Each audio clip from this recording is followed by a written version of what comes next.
Welcome back to Have Another with Espo. It is Whiskey Wednesday, and we're digging into some wild turkey. And we got this turkey. What's up, Plato? All right, Timbit's here too. He's loud as fuck. Timbit, come here. Come on. Come here. Quiet, buddy. Sit. Come on.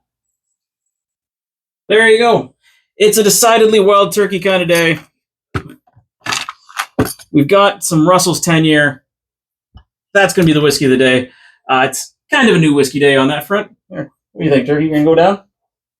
Potato can hang out for a minute. Let's get her a little treat. Timmy, you get another one? Calm the fuck down. Potato, you too? There you go. Hang out. But I've already tucked into the Russells. Actually, this was the first bottle we opened up because I was the most excited about, and oddly enough, out of the three that I got, it's the one I like the least. I still love it. It's fantastic. It's really tasty. But the High West was super surprising, absolutely delicious, and like I told you about the Peerless, I think I'm in love. Ordered more. It's absolutely fantastic. But we're sitting here with the Russell's 10. Let's get to the right date. Already did a start off on this Russell's 10-year. It is right here. It's a 10-year-old bourbon. It's made by Wild Turkey. It's out of Kentucky. It's 90 proof. Cat's here too. What's up? Kentucky straight bourbon. Doesn't say anything about it being single barrel. I don't think this one is. No. And thankfully, they don't try to mess with us saying it's a small batch or anything like that. They know it stands up. It's a quality product. It does what it does. Cat, what are you doing? Cat, stop that. Silly cat. Anyway, I just wanted to compare it against some of the other wild turkey I have in my collection. I know I've done kind of a tasting on that before with the 101 and the Long Branch going head to head, and I thought the Long Branch might be a good comparison just because it's closer in proof.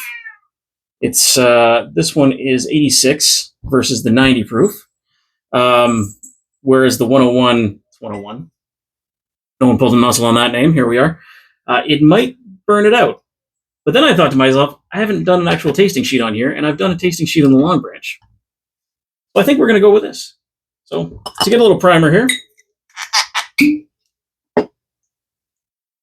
pop a little Wild Turkey 101 in. Put it back on. Russell's too. Yeah. Main pour, we'll put that beside the bottle because that makes a lot of sense. Rearrange this. Long Branch, you can go back where you go on the shelf. That'll make things easier. The Wild Turkey 101, let's give it a quick smell. This one I've got it filled in already. It's an age 6 to 8 year, no cask identity. There's a 101 strength on it, on proof. It was about $40-ish, 44, I think, at the liquor store. It's a Wild Turkey product, obviously, so it's a Russell product. Smells wonderful. Every channel I watch tends to go crazy over it. It's only a 6 to 8 year age statement on it, so it's not as light as one might think it'd be. According to the book, we're looking at about a Tawny. Let's go Tawny. I think Tawny. It's whiskey. It's clear. It's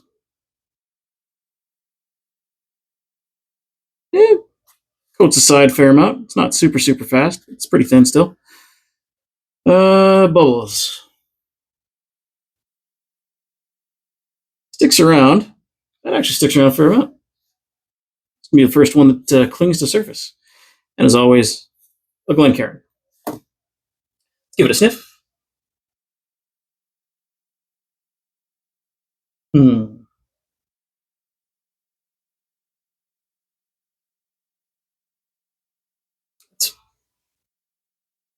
not picking up much of anything on this right now.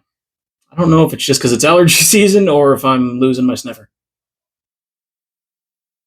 It's fairly faint. I don't know if I just maybe didn't put enough in here. Let's give that a chance to sit and swim.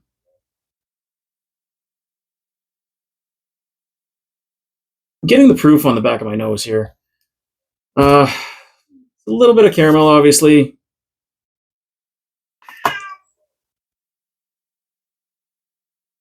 As always, I'm getting a little bit of honey. That's not new. Cat's going for a gallop. That's fun. Maybe a sip's going to help that one.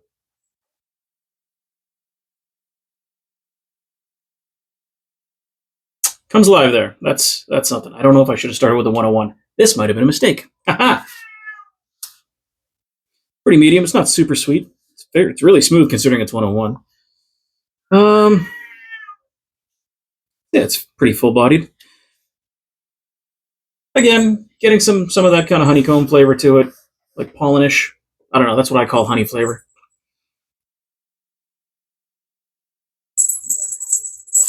A little bit of sugar.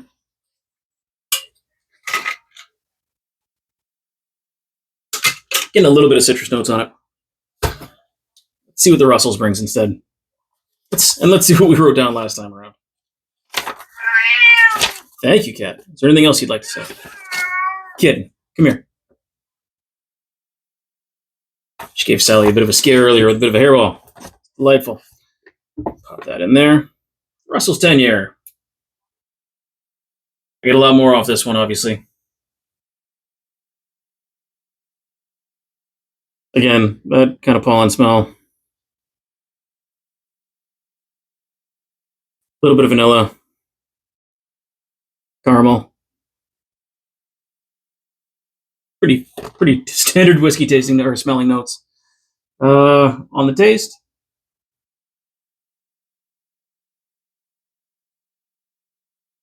it's weird. This one comes off as kind of plainer, or more plain, I guess is the way to put it.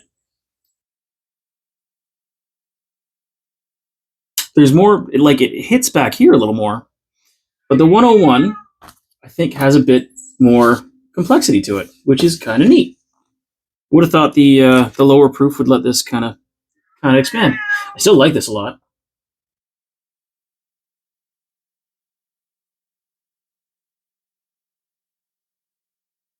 Again, it ended up not being my favorite out of the three, although still being fantastic. It was about a $73 price point, I think. Might have got it on sale. Don't super remember. I'm gonna skip a step and go a little bit early. Do the Glencairn with some ice. See where that goes. Swirl that around a touch. Get the ice ball going.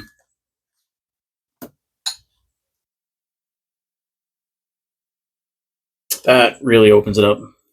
Gives me some more honey.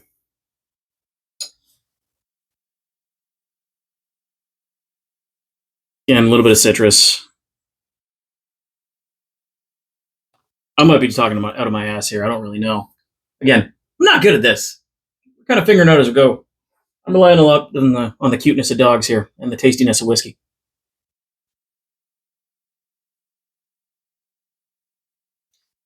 Always, I get a little bit more char out of that when the ice goes in. Start tasting the oak a little bit more. It says on the label,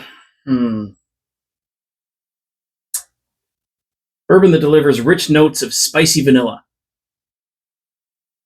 Yeah, that's a good way of describing it. Spicy vanilla. Spicy bourbon vanilla. Let's go with that. Vanilla. How much of that is I read spicy vanilla and I'm thinking spicy vanilla now? Who's to say? It's been kind of a long day. So I'm not super upset about just sitting here and sipping on some bourbon as it is. I like it. It's definitely keeping itself in the infinity bottle conversation. Don't think I have enough bottles that I need to worry about culling too many of them. I know, like, the larceny's not going to be in it. Sorry, larceny, you're not for me. I get why people like it. It's not my jam. It's really tasty. Anyway, again, infinity bottle. Probably shooting for midsummer for that one. Maybe Canada Day-ish. Hoping to do a full tasting on everything on the shelf that's got potential for going in there. And, well, there's obviously some new arrivals over there that need to need to make their way to the shelf. Potato, what do you think? Oh, what do you think? Which whiskey does that like better? This one? Give it a sniff. No? You don't care? Like it?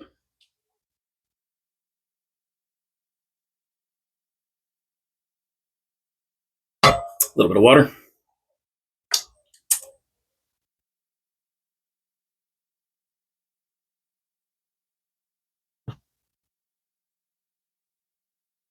So coming off of the Russells, because it's so much less proof, it's 10 proof spots less. It's a solid 5% alcohol, or 5.5, I guess. This really starts tasting a little bit. It's a little bit more of a burn after this, which might be why this didn't really do a lot or came out so smooth.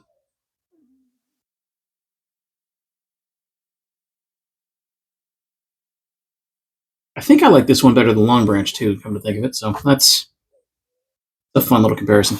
Let's go back here. It's kind of an oaky finish, I think. I don't know. This one's been kind of disappointing. I was expecting more things to talk about. Well, Potato, what do you think? Should we old fashion it? See how it old fashions? It wasn't too expensive to old fashion, so I think we can do it. You in? You want to sit down and wait for a sec? Want some orange? Yeah, she wants some orange. She definitely wants some orange. Here you go, babies. All right, let's waste not, want not. Down she goes. That was pretty tasty. Whiskey book, you go on the shelf. Still gotta hang that shelf, eh? Not 100% sure how that's gonna go about doing. Still think there. I think that's a good spot for it. I can start putting some of the ancillary bottles, some of the mixer bottles, the modifiers, the spritz bottles maybe. Pop that in. Let's go to the Russells. Say we do the Russells. 1.5 ounces. Giving ourselves a real pour here. I don't think I was ready to make a video today, come to think of it. I don't know. Do I seem boring today? I don't know. I probably do. Go about 1/4 ounce of simple. It's our rich simple like usual.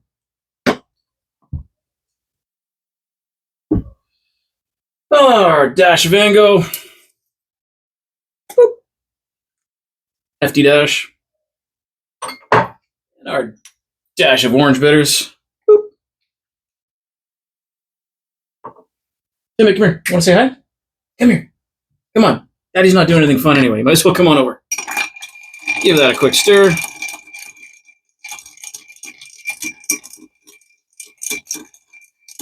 As always, I wanted an orange today. Ooh, that changes up.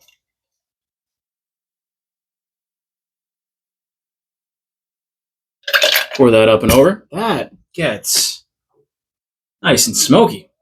The Ango really comes out on that. That's not something I usually expect. A weird looking orange slice here, or orange peel, I should say. Almost a coin. A spritz. And pop that on the rim. Why not? Looks cool, right? Give it a shot. Does it old fashioned? Does it ever? That's just chucking delicious. Oh, absolutely worth my time all day. Well, it's a great sipping whiskey. It's a beautiful mixing whiskey. I'm probably going to get yelled at for mixing it because I don't think you can find it all that easy. I know I can't find it in this province. I had to go to Alberta to find this one. I don't know. Again, it's $73 bottle, or at least it was for me. As far as I've seen, that's been pretty consistent across the board, at least Canadian pricing, about 73 to 76 in that range. You can find it for cheaper, get after it. If it's more than that, nah, leave it be. You'll wait, you'll find it.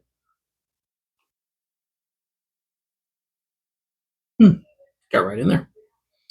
That's a delicious old fashioned. I'm super happy about it. Where'd that remote go? Is it in the book still? That'd be smart. Anyway, hopefully, I'm all over the place today, eh? Oh, hopefully, you had fun watching me ramble. You had fun having Potato come into the conversation. David, come on over. Get treats. Come here. Come here, buddy. Come on. Come here. Oh, yeah, we lured you. We tricked you. You'll get one later. David wanted to say hi, too. No, he didn't. Daddy wanted him to say hi. But he's a cute boy. Look at this handsome dude. What do you think? Want to give a sniff? No, he doesn't like orange peel. It's weird. He likes orange, but he doesn't like eating orange when I feed it to him, because after I've peeled the orange, it smells like the orange peel. Isn't that right, dude? So regal. Handsome. There you go. There you go, bud. Ready? Catch? Oh, no catch. Not an outfield for that dog. All right, well, like I said, hopefully you had fun watching me bumble along, or at least had fun watching the dogs. They're pretty cute today. Cat was galloping around. I don't know where she's gone off to. That's pretty fun. Yeah. Like, subscribe. Maybe don't show your friends this one. It wasn't a great one. It's what it is. Cheers.